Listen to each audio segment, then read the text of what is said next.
I love this book. You will hear that from your child. We'll be getting back to Christopher momentarily, but first I want to let you know I'll be sharing 2 tips that will help you teach your dyslexic, ASD, ADHD, neurodiverse, or otherwise struggling reader how to read. The first is pick the right book. You need to pay attention to white space, font size, font color, page color, and most importantly, topic, something that plays on the obsessions that so many neurodiverse children have. You want to find that very specific topic that allows your child to make connections with something they're already familiar with and thinking about. Making those connections releases dopamine and pleasure. Your child will have pleasure in reading. And now, let's let Christopher show us why picking the right topic is so important. If we could just get him to stop reading. The blackbird remains the fastest. Let me ask you some questions. I know you love reading this book. Why do you love this reading about the blackbird so much, Chris? Because it's the fastest one. What's the coolest thing about the blackbird, buddy? It's made the world's record, and when it lands, it's super duper hot. So they have to put these. So it has to put these special steps up that can reach the same temperature as the blackbird. Why is it so hot? Because it goes so fast, it picks up so much heat while it's in the air.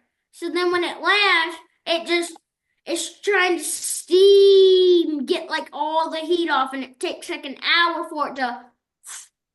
Christopher's parents have been using my program for 5 months, and in that journey, Christopher's gone from being a non-reader to reading at the 4th grade level. You can find a link to my program down below in descriptions. Did you see the joy on his face when he put together the friction that blackbird jet creates with the heat that comes as a result of that friction? That's the dopamine that we want to be released. That's the pleasure we want. That occurs when you use a book on a topic they're already obsessed with. They already have knowledge about that topic. Then the print lines up with the knowledge and they get excited because they're making connections, which releases dopamine. The second tip is being multisensory. You've got to use touch and movement and gaming and different strategies. Your child most likely does not learn visually or auditorily. Watch as Chris uses touch and rhythm to decode and memorize words. Telfin with identity. Buying. Got it. You got it. So do the touching the syllables, Chris. Do the touching this.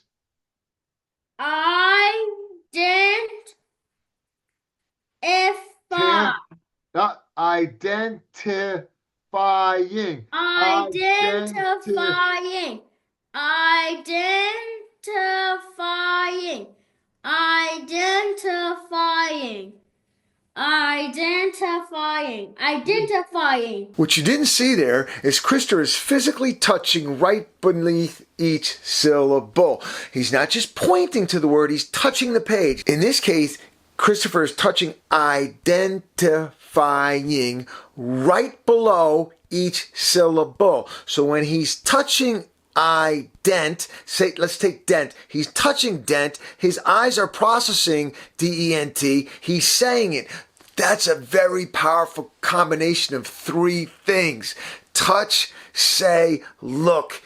Leads to memorization, what I call coding, phonetically coding for words, and they become sight words. So you want touch, and now that gentle rock you see that little rock there, Christopher's parents taught him that when he's decoding and touching, and it helps with memorization, fluidity, and rhythm, because words have rhythm. The touching ensures that your child's actually looking at the phonetic sound, because so many of the children I work with don't like looking at print. I didn't. I would cry. I'm dyslexic, profoundly dyslexic, stay back in 3rd grade. I would cry. I look at my mother and cry. They're just little black marks. So touching ensures they're looking, because let's say you just do it like most parents. The word's identifying. He goes, identifying. He says it, but he might not be processing it when he says it. So your child may be saying what you say to them and not actually looking at these things we call letter. The touch ensures that, because you've got to touch. You got to look at what you're touching. Christopher did not like touching the syllables. He's going to actually share this. He's going to tell you he hated it in the beginning when he started my program. I didn't ask him to share that, but I think you might want to see that. It'll be a little later. Then do 3 times. Registration.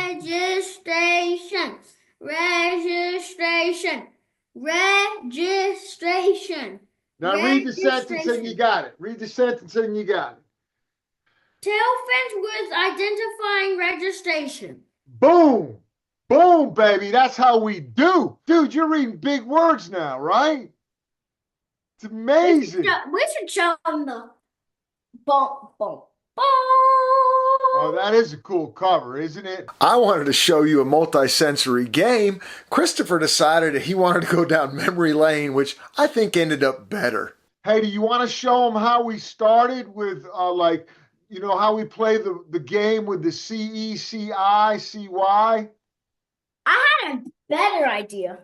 Oh, my gosh. So that will show them what you first had to read. Okay, hang on. Let me get it. The first book I ever read was Born to be a Butterfly. But the people watching the video need to know that only in a couple months, you went from this book with 1 and 2 syllable words to this book with 5 syllable words, dude. Yeah. So, but we did the little touching. Do you remember? You used to have to just touch 1 syllable words. You'd have to go 4, 4, 4. Do you remember? Yeah, I would hate that because I'd always go her, or body.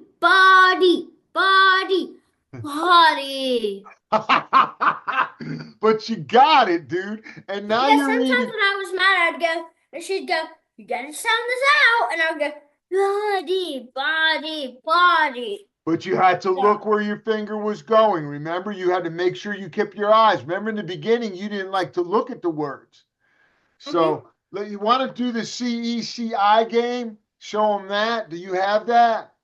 I want to read this, though. That's too easy for you. Yeah, but I want to read it because it was my first book I ever read. I have 2 videos for you in the descriptions below. One goes in much more detail on picking the right materials for dyslexics and struggling readers, and the other one goes into much more detail on multisensory instructions and gives you different activities.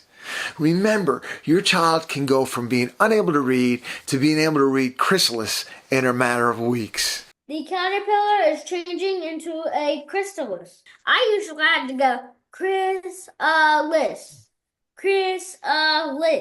You did, but you don't have to do that anymore. He could not read, hated reading, hated sitting down, and did not want to phonetically decode and touch words. And 5 months later, he's jumped 4 grade levels and loves to read. So go with touching and phonetic decoding. Go with a book topic they love, even if it takes you a couple different books and tries to find that magical book. If you're interested in how I teach parents to teach their children to read in 15 minutes a day, please check out this video. If you have any questions at all about these 2 strategies, please ask them in the comments section. Also, let me know what other topics you'd like me to address. Please subscribe with notification. I have a lot more coming out. And remember, children that learn differently must be taught differently.